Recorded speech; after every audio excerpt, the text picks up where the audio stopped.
Have you ever described a sound as big and spacious, or as tight and controlled? These kinds of descriptions are referring to one of the most commonly used audio effects. That's right, I'm talking about reverb. Adding reverb to a sound creates a dynamic, three-dimensional effect and can drastically change the character of that sound. Today we're going to be talking about how to use reverb on piano sounds, pads, synth, and bass. Reverb is short for reverberation. This audio effect simulates all the reflections that we would hear when sound waves bounce back to us from different surfaces in our environment. So when we play a sound into a reverb effect, we essentially get a simulation of a given space, and we hear what it would sound like if we were physically in that space. In small spaces, reflections bounce back quickly with high intensity, giving the space a slappy kind of sound. In large spaces, the reflections take much longer to bounce back, and usually have lost intensity by the time that they get back to our ears. This is what creates a long and rich reverb tone that we love to hear on vocals, big pads, and more. There are several kinds of reverb, but for our purposes today, we'll reference them as big, medium, and small, or as a similar space that they seem to emulate. When adding reverb to any sound, especially an acoustic instrument, it's important to take note of what space you want the sound to exist in. For pianos, that could mean a large concert hall or a small recording studio. In our Sunday Keys template for MainStage, we use a large number of custom sampled pianos with different effects dialed in for different spaces like hall, studio, and more.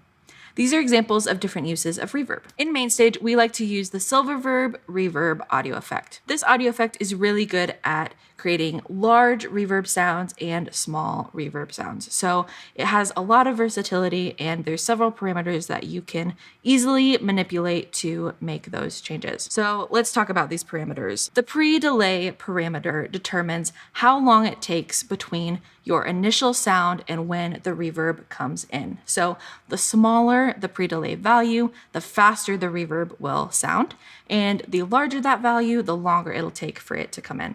So usually I like to leave this around 20 milliseconds, maybe a little bit higher or lower depending on if I want that to be a smaller reverb sound, but I don't usually go much higher than that. The reflectivity, size, and density parameters all pretty much do similar things. They determine how big you want your space to sound. So the size parameter really determines this the most, so you can just set it at a value that feels good to how big you want your space to feel. The reflectivity will determine how many reflections are happening in that space. So again, a higher number means a bigger sound, a lower number, smaller sound. And then the density and time is essentially the same idea as reflectivity. So I do like to keep this one a little bit higher naturally. I usually don't go below 50% on this parameter. There's also a low cut and a high cut parameter. This is essentially the same as two EQ bands that just help you to refine that sound a little bit more. There's also a portion of this plugin that is titled modulation. This is essentially a chorus effect inside of the reverb. And you can use this to add a little bit of a different sound to your reverb to make it sound a bit fuller, or you can turn it off altogether. Then finally, there is an output balance between the dry sound that you are playing into the reverb and the wet reverb sound. So you can adjust those as you'd like as well. Now, if we wanted to create a big reverb sound, I would set the reflectivity, the size, and the density all to high values. Keeping them at about 50% or higher is a good idea. Then for the pre-delay, I would leave that at about 20 milliseconds, up to 50 milliseconds or so that the reverb takes a little bit longer to come in. Just like if we were in a big space, it would take a while for that sound to come back to our ears. When you're in a big space, the sound that does end up coming back to your ears is usually less intense than the sound source. So by bringing our high cut and low cut frequency bands a little bit inward so that they're cutting out some of those really low and really high frequencies is a good idea. This will help to round out your sound and make it sound like a warmer reverb. And then for a big reverb sound, I would also add modulation by turning on that portion of the plugin and adjusting those parameters as you'd like, or you can leave them on the default setting as well. That's not a bad idea. Then finally, for the output volume, I would leave your dry volume all the way up and then just determine where you want that wet volume to be. Usually for a bigger reverb, if you want it to sound really big, you can put that percentage pretty high, but it might drown out your sound. So here's what this piano sounds like with a big reverb with that wet value up pretty high.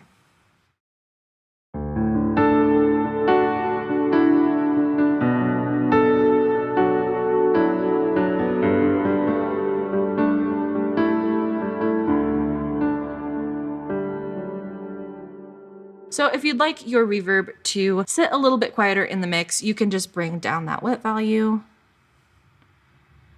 And you'll still have the big reverb, but it just won't be as prominent.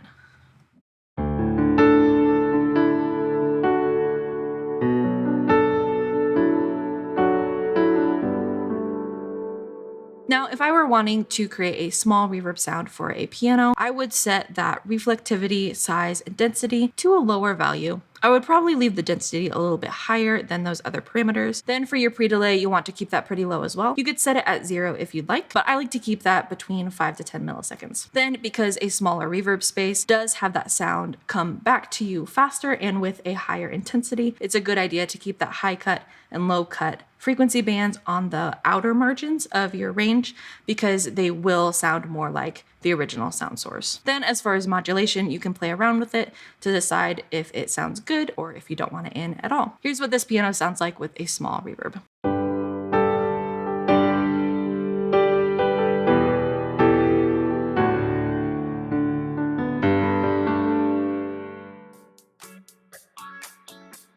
Because most pads are created from a synthesized instrument and not from an acoustic one, reverb choices can be a bit more subjective. So here's some of the settings that I like to add for a pad: just a low reflectivity value, a mid size range, and then a high density. I usually keep that pre-delay at about 20 milliseconds. And then I'll set the high cut and low cut to whatever feels right, or I'll leave it at the default value. And then I'll probably add modulation as well. So here's what this pad sounds like without the reverb.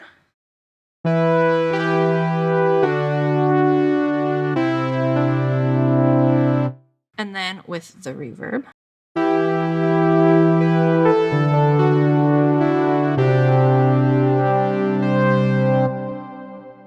Another cool way to use reverb is as a part of the sound. You typically do this by setting the wet value to be higher than the dry value, or about equal.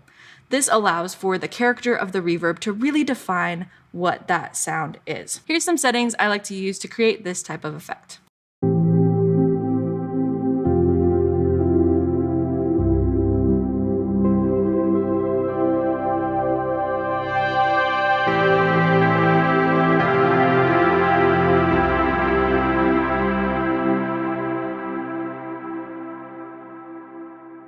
So here's what this pad sounds like without the reverb.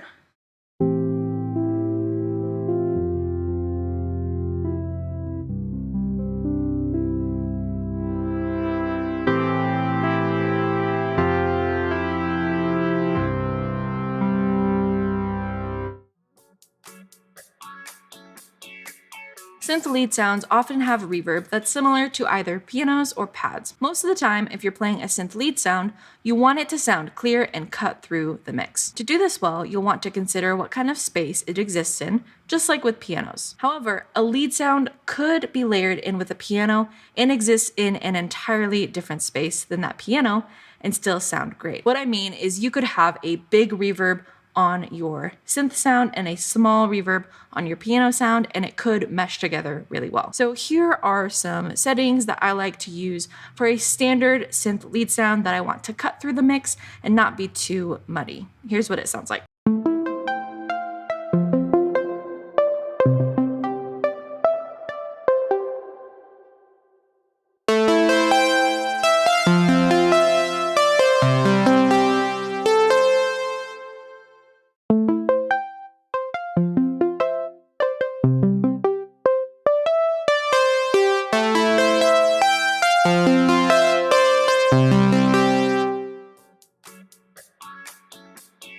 Low frequencies love to last a long time if they're given the chance. So with bass instruments, adding reverb can be a bit tricky if you even add it at all, since the whole goal is to simulate reflections and have a sound continue on for a given time. More often than not, bass sounds really don't need a reverb, or they can have a short reverb tail. And this is because having a long or big reverb on a bass can quickly make your patch sound muddy and unclear. So like I said, bass sounds usually don't really need a reverb, but if you're going to add one, I recommend making sure that it is nice and short. So that means setting the reflectivity, the size, and the density all to low values, and especially the pre-delay.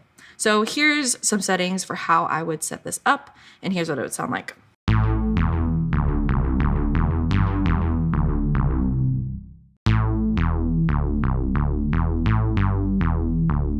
Playing around with reverb parameters can be a fun and intuitive experience. And as with most sound design techniques, there's not a single right way to do it. You will, however, want to consider the physical space that you'll be using these sounds in. If you plan to use your sounds for a Sunday service, it is worth noting what kind of space you'll be in.